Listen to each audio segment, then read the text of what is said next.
Hello students, welcome back. हम कर रहे हैं थर्मोडायनेमिक्स का नेक्स्ट लेक्चर, जिसमें हम बात करेंगे enthalpies for different types of reactions. हमने बहुत सारी रिएक्शंस देखनी है, जिनमें से कुछ रिएक्शंस की बात हम यहाँ कर रहे हैं। That is number one is the standard enthalpy of combustion. Combustion का मतलब जब हम कोई भी फ्यूल को ऑक्सीजन में बर्न करेंगे, करेक्ट। Standard enthalpy का मतलब when we are talking about the change in energy, that is the heat energy under standard condition. अब ये standard conditions क्या होंगी यहाँ, यानी कि जो substance आपको burn करना है that should be 1 mole and all the reactants and the products should be in their standard states at a given temperature. This is what is standard enthalpy of combustion. तो चलिए शुरू करते हैं आज का टॉपिक। सबसे पहले हम देखते हैं standard enthalpy of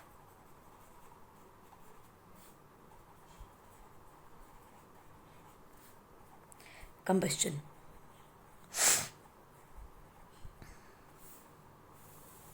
denoted by delta C H dot, right. Delta C H naught. What is this enthalpy? Standard enthalpy of combustion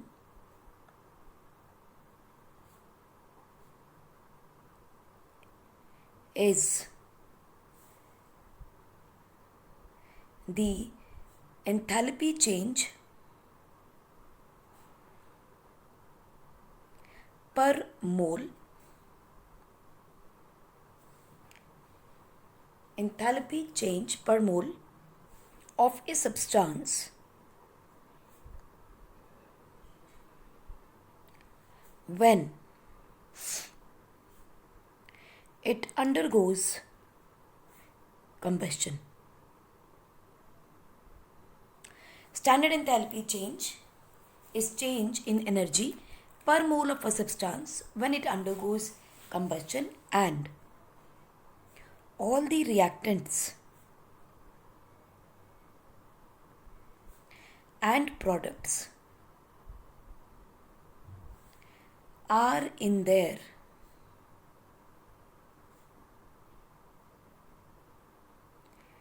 standard states at the specified temperature. यानी एक गिवन टेम्परेचर के ऊपर आपकी जो रिएक्टेंट्स और products हैं अपनी standard states में हों and 1 mole of a substance जब कंबस्शन होती है, 1 मोल सब्सटेंस को जब हम जलाते हैं in the presence of oxygen, so जो भी एनर्जी का एक्सचेंज होता है उसमें उसे हम कहते हैं standard enthalpy of combustion. Combustion में मोस्ट ऑफ द टाइम आपको हमेशा 99.9% रिएक्शंस एक्सोथर्मिक मिलेंगी, राइट। सो कंबस्शन कैसी रिएक्शन होती है? Is an exothermic reaction. अगर एक्सोथर्मिक रिएक्शन है तो delta R of this reaction is equal to negative, यानी जो भी वैल्यू आएगी वो नेगेटिव होगी। And what is this? Delta R of this reaction is also written as delta C of the reaction. Delta C is the combustion of this reaction. Combustion reaction हो रही है, combustion में जो enthalpy change होगा that is the standard enthalpy change. For example, हमारे पास जो cooking gas होती है बच्चों, that is butane. LPG, liquid petroleum gases, उसमें सबसे ज़्यादा होता है ब्यूटेन। जब ब्यूटेन की हमने ऑक्सीजन में कंबस्शन करनी है, हमें क्या मिलेगा? Carbon dioxide and water, plus हमें क्या मिलेगी? Delta H.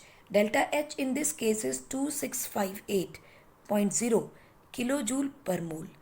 Now what is this delta H? This delta H is actually delta C H naught, क्योंकि ये अंडर स्टैंडर्ड कंडीशंस हो रहा है, ठीक। अब बैलेंस करेंगे रिएक्शन तो क्या होगा? देखो, 4 कार्बन या 1 कार्बन, 10 हाइड्रोजन एंड 2 हाइड्रोजन। तो पहले सबसे पहले इसको बैलेंस कर लें। यहाँ 4 कार्बन लिख देते हैं, 5 हाइड्रोजन यानी 10 हाइड्रोजन कंप्लीट हो गया। So now 4 2 6, 4 2 8 and 5 13 carbon oxygen divided by 2। So this is what is the reaction in case of butane. आप बैलेंस करोगे रिएक्शन को और फ्रैक्शन को हटाओगे, so it will become 13O2 gives us 8CO2 plus 10H2O, and delta HC delta CH naught is equal to minus 2658 kilojoule per mole. This is the combustion. Similarly, अगर हम देखें glucose को, अगर हम इसकी बर्निंग करते हैं in the presence of oxygen, again we will get carbon dioxide and water. And what is delta H in this case? Again it is exothermic, so it is 2802 kilojoule per mole is the amount of energy released. Balance करेंगे तो क्या लिखेंगे? 6 carbon है, चलिए यहाँ 6 लगाते हैं. 12 hydrogen है, यहाँ भी 6 लगाते हैं. सो 6 एंड 12 18 18 कार्बन है, तो बहुत आसान है, यहाँ तो 9 लगा दिया सीधा. 9 2 18. ओके, 6 कार्बन ऑलरेडी यहाँ भी है, so it will be 6. So 6 CO2. We know that this is what reaction, this is the cellular respiration. और हमें पता है कि respiration is an exothermic reaction because energy is released. So this is minus 2.082. Let us look at problem number 6.8. The combustion of 1 mole of benzene takes place at 298 Kelvin and 1 atmosphere. यानी pressure भी standard है, temperature भी standard है. So it is an STP condition. They are talking about benzene. Benzene क्या होता है बच्चों? C6H6. Benzene की रिंग बनती है. And he says on combustion of benzene, carbon dioxide and water is produced. Carbon dioxide gas and water is a liquid. These are produced and 3267.0 kilojoule of energy is liberated. Liberated का मतलब exothermic reaction है. Calculate standard enthalpy of formation delta F H naught of benzene. आपको delta H formation देना है. Standard enthalpy of formation of carbon dioxide is given to you. That of water is also given to you. So आपको बतानी है delta H formation of benzene. अब देखो इस question में हमें कहा है बेंजीन है. बेंजीन का मॉलिक्यूलर फॉर्मूला है C6H6. किस किस से बना है? कार्बन से और हाइड्रोजन से. सो एक्चुअली इसकी फॉर्मेशन देखो कैसे होगी, कार्बन प्लस हाइड्रोजन गैस, क्योंकि कार्बन एक नॉन मेटल है and it is going to exist as a solid graphite की फॉर्म में है. अगर इसकी रिएक्शन आप हाइड्रोजन गैस के साथ करते हो तो आपको क्या मिलेगा? C6H6. करेक्ट. बैलेंस करेंगे तो कितना हो जाएगा? 6 यहाँ पर होंगे, 6 है तो 3 हाइड्रोजन हो जाएगा. राइट. इस रिएक्शन में he says delta H formation of benzene बताइए. ये है हमारे पास हमारा question. So let us just right it. 6 carbon plus 3 hydrogen gives us C6H6. Find out delta H formation of this reaction. ठीक. अब हमें हेज लॉ को भी दिमाग में रखना है और कंबस्शन को भी दिमाग में रखना है. राइट. अब हमें उसने दिया है क्या गिवन है किस क्वेश्चन में?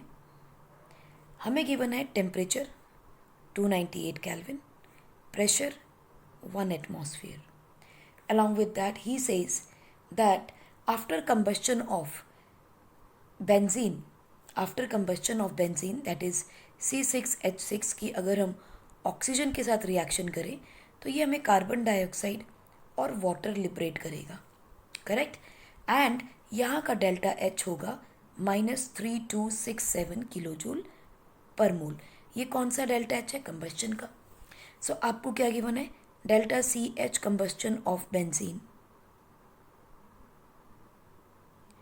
-3267 kilojoule per mole.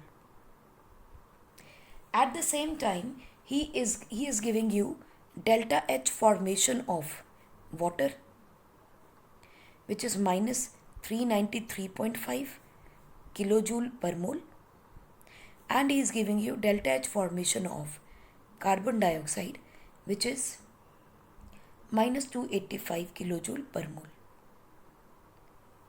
ठीक. इसका डेल्टा एच फॉर्मेशन गिवन है, इसका डेल्टा एच फॉर्मेशन गिवन है, इसका आपको डेल्टा एच फॉर्मेशन निकालना है. इसका डेल्टा एच फॉर्मेशन क्या होगा? 0. सिंपल. और रिएक्शन का आपको एच गिवन है। तो कुछ समझ में आ रही है रिएक्शन यहाँ? तो ज़रा पॉज करके इस क्वेश्चन को सॉल्व करने का कोशिश कीजिएगा। Don't look at the solution from the book, try to understand what is given and how you can find out the reaction. तो देखिए हमारी रिक्वायर्ड इक्वेशन क्या है बच्चों? हमारी डिजायर्ड इक्वेशन है बच्चों 6 carbon solid plus 3 hydrogen gas gives us C6H6 और इसका हमें डेल्टा एच फॉर्मेशन देना है।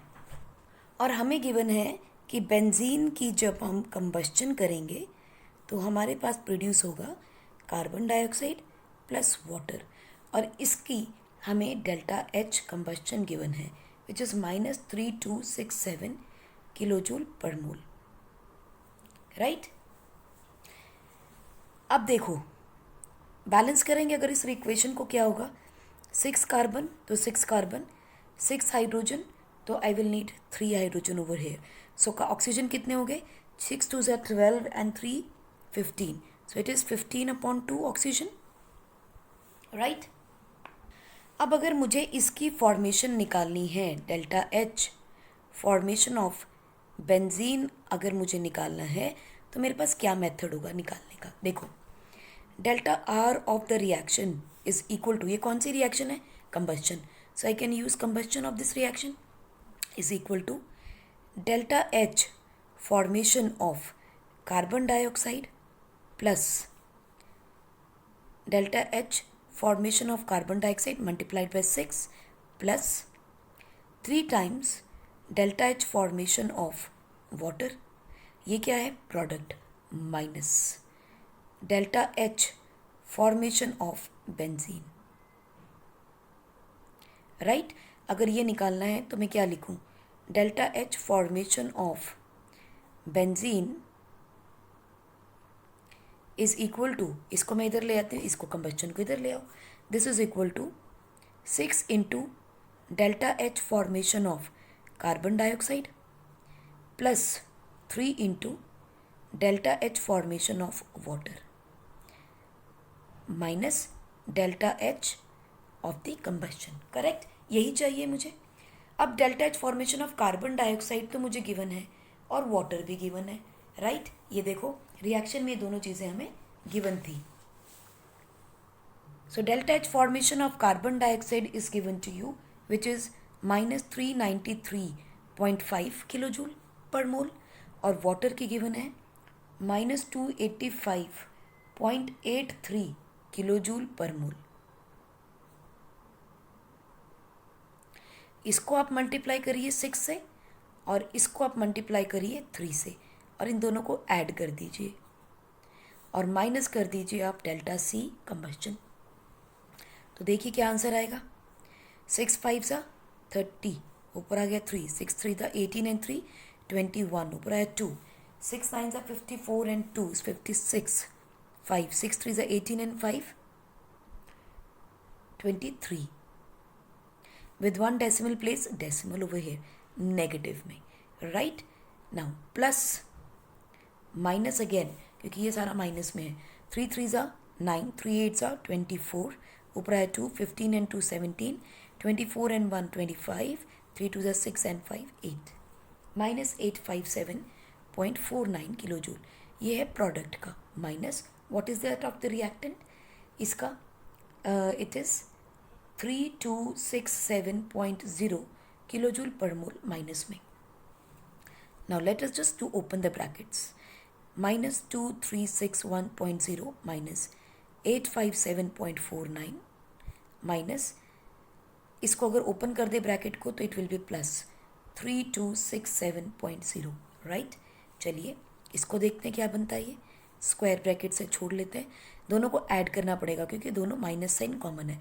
सो माइनस कॉमन कर ले, 9 4.6 7 एंड 1 8, 5 एंड 6 11, ऊपर आया 1 11 एंड 1 12 एंड देन 3, -3218.49 प्लस 3267.0, दोनों को ऐड करना है। तो ये है 3218, ये है 3267, तो डेफिनेटली 67 में से इसे माइनस करेंगे। सो 10 में से 1 गया, 9 गए 1, 9 माइनस 5 4, ये आ गया 6, 16 माइनस 8 8, 15 माइनस 5 माइनस 1 4, एंड उसके बाद कुछ नहीं, तो it comes out to be 48.51 and it is going to be positive.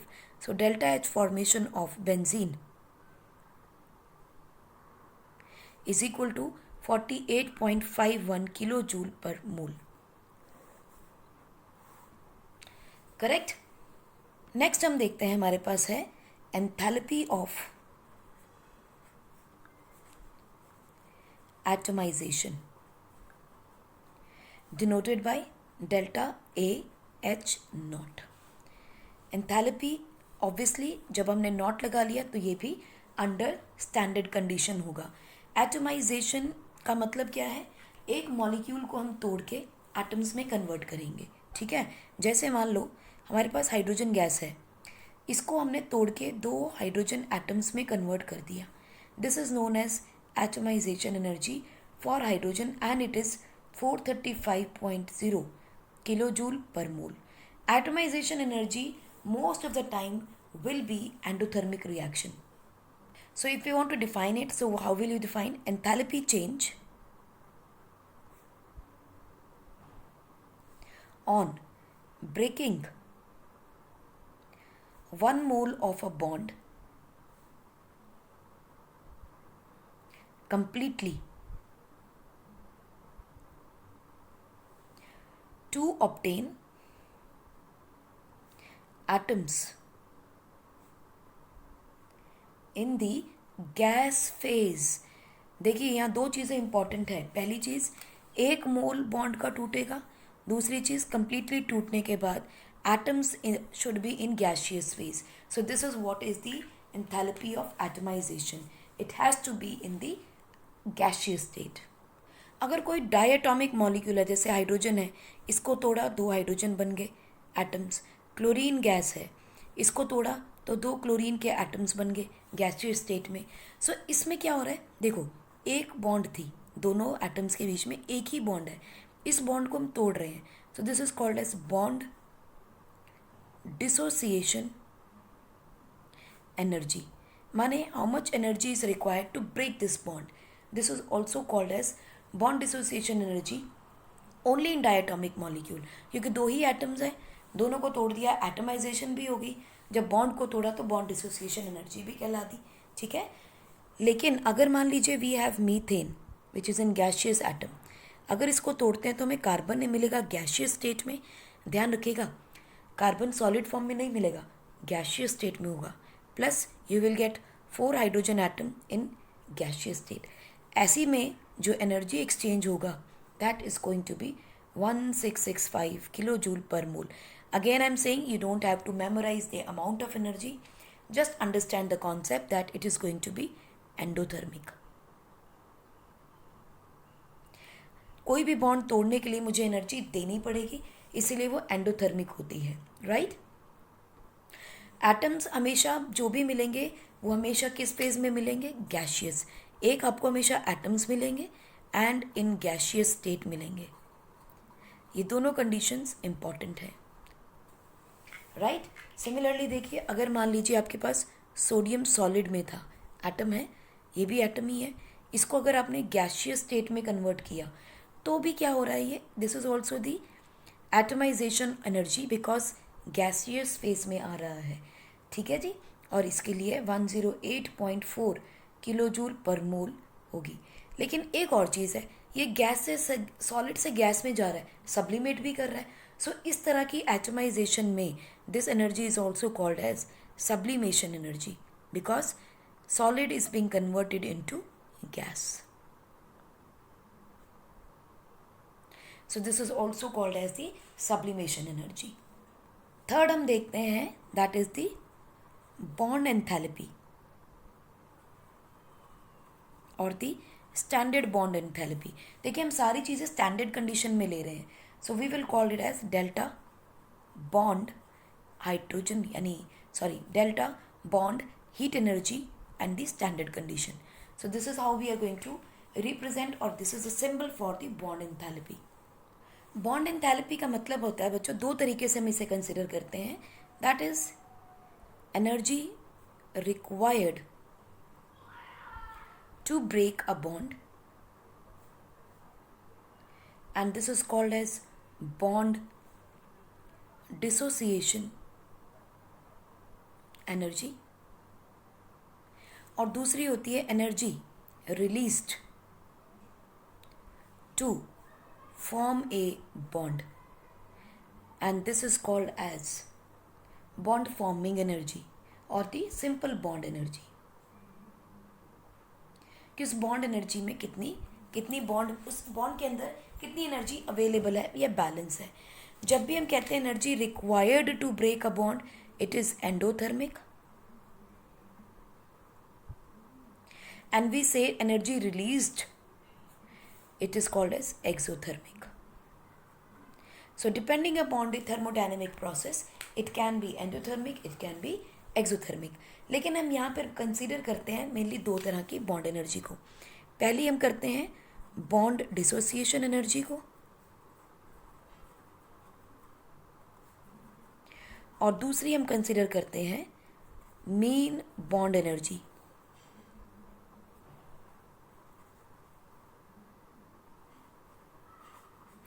अब इसका क्या मतलब हुआ, देखो बॉन्ड डिसोसिएशन एनर्जी से तो आप समझ गए बात कि दो बॉन्ड्स को, तो एक बॉन्ड को तोड़ा, कितनी एनर्जी उसने रिक्वायर्ड है उसको तोड़ने के लिए, that is the bond dissociation energy. सो हम यह लिख सकते हैं ना, energy required to break a bond is called as bond dissociation energy. In case of diatomic molecules like, अगर हाइड्रोजन गैस है, टूट रहा है, दो हाइड्रोजन गैस बन गए. क्लोरीन मॉलिक्यूल है, गैसियस फॉर्म में है, दो क्लोरीन एटम बन गए, गैसियस स्टेट में है. In such a cases delta H is going to be positive in both the cases. यहाँ पे क्या हो रहा है, एटमाइजेशन एनर्जी भी है और बॉन्ड डिसोसिएशन एनर्जी भी है. So in case of diatomic molecule simple bond dissociation energy को हम कंसिडर करते हैं, जहाँ पर gaseous covalent compound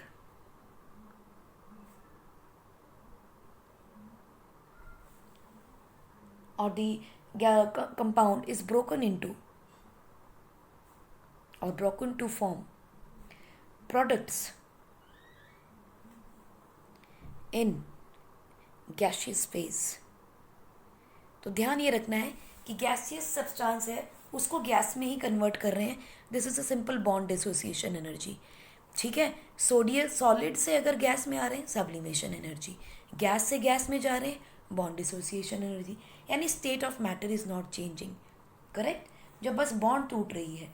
so this is called as bond dissociation energy and is applicable इन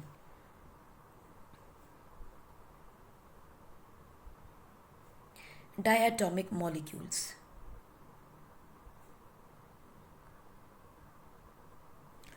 ठीक, जो पॉली एटॉमिक मॉलिक्यूल्स होंगे वहाँ थोड़ा सा कॉन्सेप्ट डिफरेंट होगा.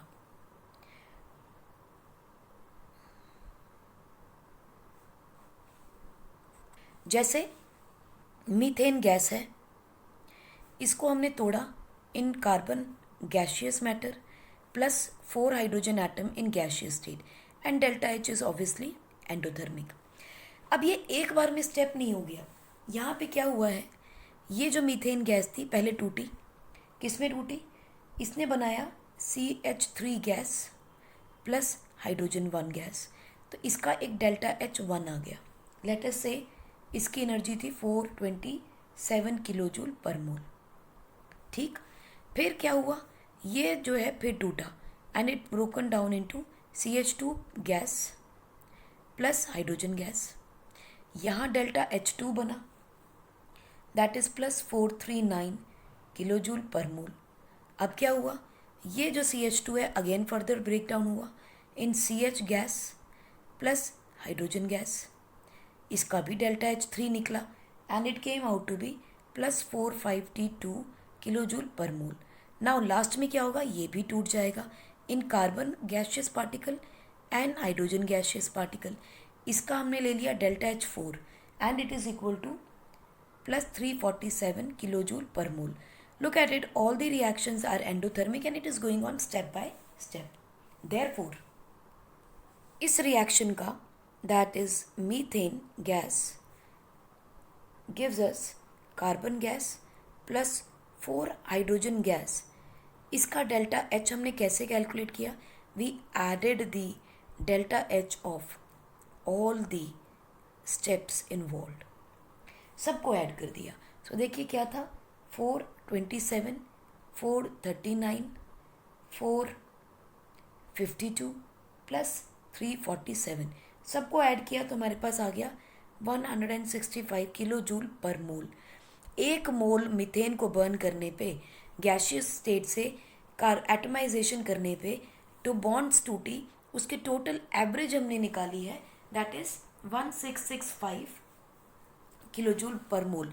वो कैसे निकाली?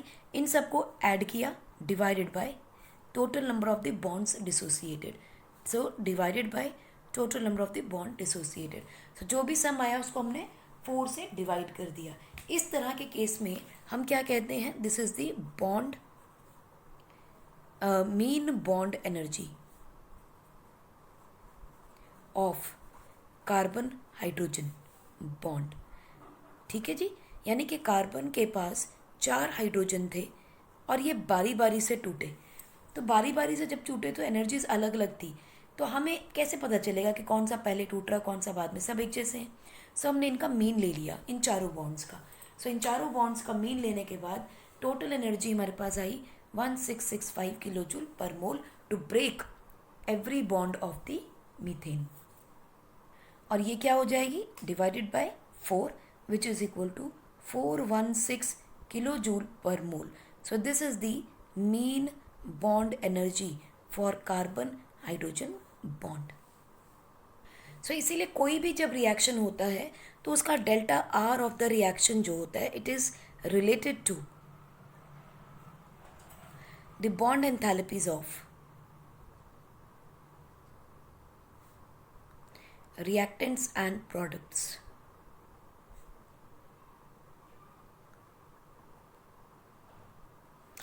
कैसे? We know that delta R of the किसी given reaction is equal to summation of the bond energies or the bond enthalpies of products minus summation of bond enthalpies of reactants. इनका अगर सम division देख ले तो हमें delta H of the reaction मिल जाएगा. और इस तरह का जो रिलेशनशिप है, it is more useful when the required values of delta H formation are not available. अगर फॉर्मेशन नहीं पता तो हम बॉन्ड एंथैल्पीज को यूज़ कर लेते हैं. सो इसको हम स्पेसिफिकली कब यूज़ करेंगे? When delta F formation at standard condition are not available. तब हमें डेल्टा एच को निकालना है by using the bond energies.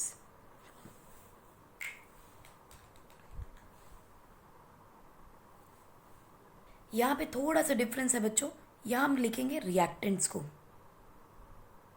कि कितनी एनर्जी हमें देनी पड़ी बॉन्ड को तोड़ने के लिए रिएक्टेंट की, minus the bond enthalpy of the products. क्योंकि ये वो एनर्जी है जो हमें देनी पड़ रही है to break those bonds and not the exchange of the gases of the energy between the reactant and the product. ये है amount of the energy required to break bonds of the reactants minus total amount of the energy required to break all the bonds of the products to form a new reaction और the new product. यानी कि reactant की bonds को तोड़ने के लिए कितनी energy हमें लगानी पड़ी और प्रोडक्ट के बनने में कितनी एनर्जी रिलीज़ हुई. ये सारी चीज़ें अगर इन दोनों को हम माइनस कर दें तो हमें डेल्टा एच और ऑफ दैट रिएक्शन भी मिल जाएगा. ठीक है. अगर हम लोग डेल्टा एच फॉर्मेशन देखते हैं तो remember that it is product minus reactant. अगर हम बॉन्ड एनर्जीज देख रहे हैं, it is reactant minus product. तो ये डिफरेंस है, थोड़ा सा ध्यान रखिएगा, इट इज़ इम्पॉर्टेंट. वरना 90% वही करेंगे जो यहाँ हमने किया कि bond energies of product minus reactant लिखाएंगे, जबकि बॉन्ड एनर्जी ऑफ रिएक्टेंट कितनी एनर्जी हमने लगाई उसके रिएक्टेंट की बॉन्ड को तोड़ने में और कितनी एनर्जी हमने रिलीज़ की बॉन्ड को बनाने में इन केस ऑफ प्रोडक्ट. उनका difference he delta H of that reaction होगा. Along with that, don't forget we always calculate bond dissociation energy in case of gaseous product. So भूल मत जाइएगा, delta H is not present and material reactant and product they are in gaseous state. They should be in gaseous state. This is a key point. उसके बिना आप bond energy को use नहीं कर सकते. Next हम देखते हैं that is the enthalpy of solution. किसी भी सॉल्यूशन की एनर्जी क्या होगी अंडर स्टैंडर्ड कंडीशन. तो सिंबल क्या यूज करेंगे, SOL इन स्टैंडर्ड कंडीशंस. और डिफाइन क्या करेंगे, व्हेन, यानी सीधा लिखेंगे energy change associated when 1 mole of substance is dissolved in a specific or the specific amount of solvent. जब 1 मोल सॉल्यूट आप सॉल्वेंट में डिसॉल्व कर रहे हो तो जो एनर्जी एक्सचेंज होगा that is called as enthalpy of solution. अब सॉल्यूशन से मतलब क्या है बच्चों, देखो मान लीजिए आपके पास कोई भी एक प्रोडक्ट है विच इज सॉलिड. ठीक है, इसको जब हमने सॉल्यूशन में कन्वर्ट किया यानी कि इसके आयंस में एक्वस फॉर्म में हमने इसको कन्वर्ट कर दिया. So what is the energy associated, it is delta sol H naught. This is the enthalpy of the solution. लेकिन ध्यान से देखा जाए तो ये सॉलिड जो सब्सटेंस है, पहले अपना लैटिस है ना, इसका एक क्रिस्टल है, इसका एक कोई भी सॉलिड होता है वो क्रिस्टल फॉर्म में होता है. तो जब इसको आप सॉल्यूशन में कन्वर्ट करना चाहते हो तो सबसे पहले इसका लैटिस टूटेगा which is called as standard lattice enthalpy. सबसे पहले टूटेगा तो ये क्या बनाएगा, आयंस को इन द गैसियस स्टेट. ठीक, और उसके बाद ये जो गैसियस स्टेट है they will be converted into the hydration, यानी कि इनकी एक हाइड्रेशन एनर्जी अलग से आएगी. हाइड्रेशन एनर्जी के लिए HYD यूज़ करते हैं हम. ठीक है, now it means the delta solution यानी कि enthalpy of the solution is always equal to the lattice energy under standard condition plus hydration energy under standard condition. तो कोई भी सॉल्यूशन हो उसमें इन दोनों की एनर्जी को ऐड करना पड़ेगा तभी हमें delta H of the solution मिलेगा. एंड दिस अलॉन्ग विद जैसे बॉन्ड डिसोसिएशन एनर्जी थी 99.9% वो एंडोथर्मिक होती है. These reactions are also endothermic in reaction. These are also endothermic in nature. So delta H की वैल्यू क्या आएगी, पॉजिटिव. कौन सा डेल्टा H चाहिए, delta H solution under standard conditions will be positive. तो हमने देखा ही है अगर किसी भी चीज़ को पानी में घोलना होता है तो हम टेम्परेचर अगर उसका बढ़ा दें तो वो बहुत जल्दी से घुलना शुरू हो जाती है ना. So we know that solubility increases with temperature. So more the temperature, more is its solubility. So we can say that solubility is directly proportional to temperature. So इसीलिए वो एंडोथर्मिक रिएक्शन होती है. जितना ज़्यादा टेम्परेचर देंगे उतनी ज़्यादा solubility हो जाएगी. अब यहाँ पे देखो, अगर मान लीजिए हम बात कर रहे थे कि AB solid A positive aqueous में कन्वर्ट होगा एंड B नेगेटिव एक्वस में कन्वर्ट होगा and this will be the solution energy of the reaction which is positive. दूसरी तरफ हम ये भी कह रहे हैं जैसा कि हेस लॉ में देखा था हमने कि यहाँ पे एक लैटिस एनर्जी भी रहेगी if two produce in the gaseous state आपको आयंस मिलेंगे. नाउ क्वेश्चन पॉइंट आता है कि if delta lattice is high तो ये आयन बनेंगे ही नहीं. ये आयन बनेंगे नहीं तो एक्वस कंडीशन में भी आयन नहीं आएंगे. सो इसका मतलब अगर ये एनर्जी ज़्यादा हो तो delta S of the reaction will be very high. ठीक है, so solubility will be very less. So this will reduce solubility of the substance. For example, in case of many fluorides, yani fluoride family, like we can have HF. Now HF is more soluble, HF is less soluble than HCl. Why so? Because HF को तोड़ने के लिए, यानी कि इनको इस lattice को तोड़ने के लिए delta lattice H naught is high. क्यों हाई है? क्योंकि देखो हाइड्रोजन एंड फ्लोरीन है, there is hydrogen and fluorine, there is a hydrogen bond formation. अगर हाइड्रोजन बॉन्ड बन रही है तो इट्स अ स्ट्रॉन्ग बॉन्ड, टूटेगी ही नहीं. जब ये टूटेगी नहीं तो मुझे एनर्जी ज़्यादा देनी पड़ेगी तोड़ने के लिए. सो ये आयन्स बनाने के लिए I have to give more energy, so वो लेस सॉल्युबल होगा. इसीलिए because of hydrogen bond formation HF is less soluble than HCl. Lastly we have to understand lattice energy.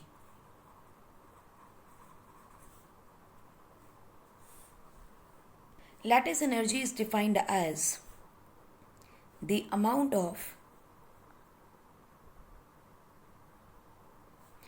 energy change that occurs when 1 mole of an ionic compound dissociates into its ions in gaseous state. तो जैसे हमने अभी ऊपर देखा, A B solid था, ठीक है, it's an ionic compound. इसको तोड़ के इसके आयन्स बनाने हैं गैशियस स्टेट में. तो जो एनर्जी रिक्वायर्ड होगी तोड़ने के लिए उसे हम बोलेंगे लैटिस एनर्जी. ठीक है. So look at it. AB solid है and it is an ionic compound. इसको तोड़ के इसके ions बनाने हैं in gaseous state. It has to be the gaseous state. Ions in gaseous state. Ionic compound को तोड़ के उसके ions बनाने हैं in gaseous state and the delta H involved is called as lattice energy, which is again is the endothermic. Example देखते हैं बच्चों. एक like we have NaCl which is solid. इसको अगर मुझे तोड़ के Na positive gaseous Cl negative gaseous में कन्वर्ट करना हो तो delta H lattice under standard condition is +788 kilo joule per mole.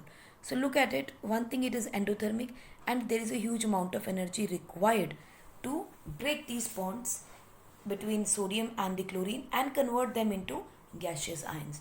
So conversion of 1 mole of ionic compound into its gaseous ions is called as lattice energy.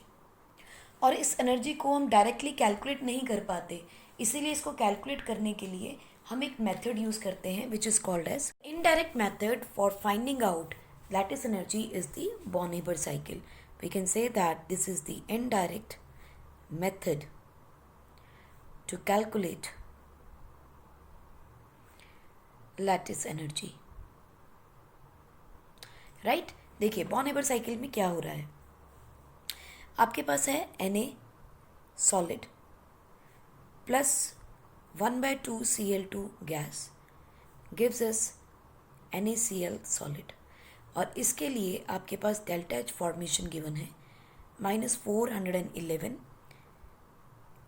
Kilo joules per मोल, 11.2. ठीक. अब देखो sodium solid है, इसको आपको gas में convert करना पड़ेगा पहले. So this is the sublimation energy and this energy is given to us 108.4 degree 4 kelvin. Sodium gaseous molecule है, इसको आयनाइजेशन एनर्जी के थ्रू हमें सोडियम आयन में कन्वर्ट करना पड़ेगा and ionisation energy is also given to us which is equal to 496 kilo joule. Now let us look at the chlorine molecule.